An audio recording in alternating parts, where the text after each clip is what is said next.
Hello all, welcome back to the channel. Hello all, welcome back to the channel. Today we're going to be talking about two things. We're going to be talking about the fact that Apple Encryption is basically gone from the UK and the iPhone 16e. Today's episode, it's a bit like, do you know what I mean? Apple news, do you know what I mean? Like, cool. So Apple Encryption. So for those folks that live in the UK, yeah, Apple has removed the encryption. Why, you ask? Apple has turned off its advanced data protection feature for the UK iCloud users. This means that iCloud backups, including messages, photos, and documents, will no longer have end-to-end encryption. Why? Because when I saw the news article, I was just Apple's moving mad, Apple, what are you doing? To find out that it was the UK government's problem. Apparently there's a whole act about it. It's called the UK's Investigatory Powers Act, IPA. It's an actual act, it's an actual act, which requires tech companies to provide government access to encrypted data upon request.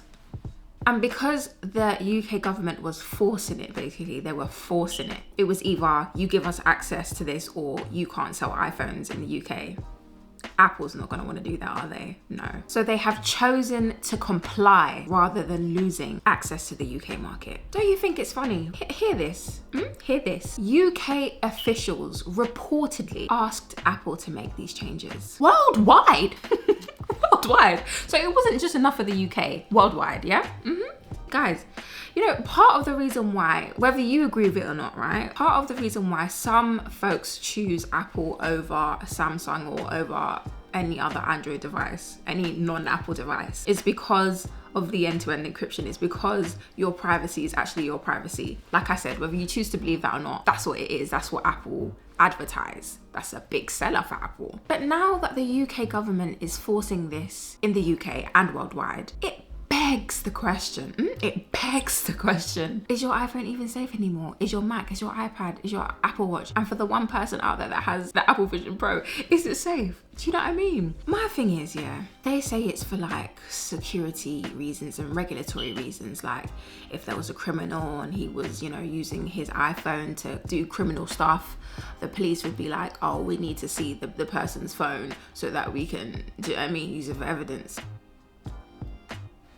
That's their reasoning. If they want to have access to any and anybody's device, just because I feel like it. There's just that one person that, because I can, do you know what I mean? Tutus, you're looking at our pictures when I went to Portugal. When it's none of your business. It just doesn't sit right with me. I feel like the UK just didn't need to do this. It's so unnecessary. It is so unnecessary. Apple's reasoning for removing the security completely, basically, is that they would rather do that than create backdoors that could be exploited globally, basically. I do hear it. They said, you don't want this? Cool.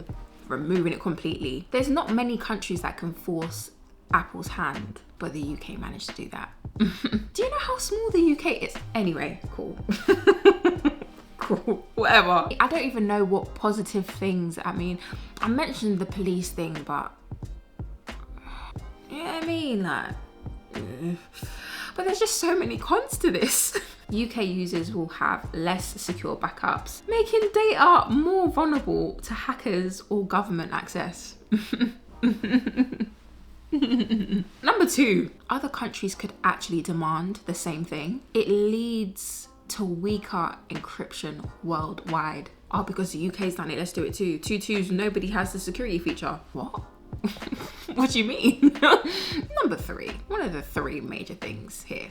Loss of trust. I spoke about this already. Some people have iPhones because of the encryption, because of the security, because your data is safe. Now it just feels like a free-for-all. If you are in the UK, but the mere fact that this could be bigger than what it is very frustrating. But that's that for the Apple security. I would say now let's move on to good news, but I don't know if I can call the iPhone 16e good news for everyone. At time of recording, the iPhone 16e dropped. At the time this video is going to go out, it dropped yesterday. So recently. That iPhone 16e dropped. We have a new body, we have a new chip, we have a new modem, we have the action button, we have a 48 megapixel camera, singular by the way, because there's only one camera. It has an OLED display, 6.1 inches. And the biggest kicker is that it starts at $599. I'm gonna be unboxing this for the channel very soon. We have two colors, a black and a white. It was supposed to come today, but things happened and it didn't. So you're gonna get it in the next couple days, right? Cool. The main thing that I'm gonna say for this, right? If it started at like $299 or $399, maybe even $450, 500 at the max, you know? 500 at the max, I'd hear it. But for what it is in this 2025, just get yourself an iPhone 15 Pro, please. I'm gonna say this again. If you want a really good iPhone in 2025, that's about £600, yeah? Get yourself an iPhone 15 Pro, please. Thank you.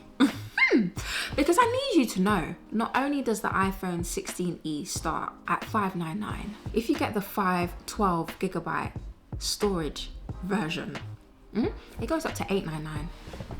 At this point, you know what I mean? Get the iPhone 15 Pro. But that's what I want to say. I'm gonna go into more depth when we unbox the phone on the channel. But I thought I should just alert you to those two things.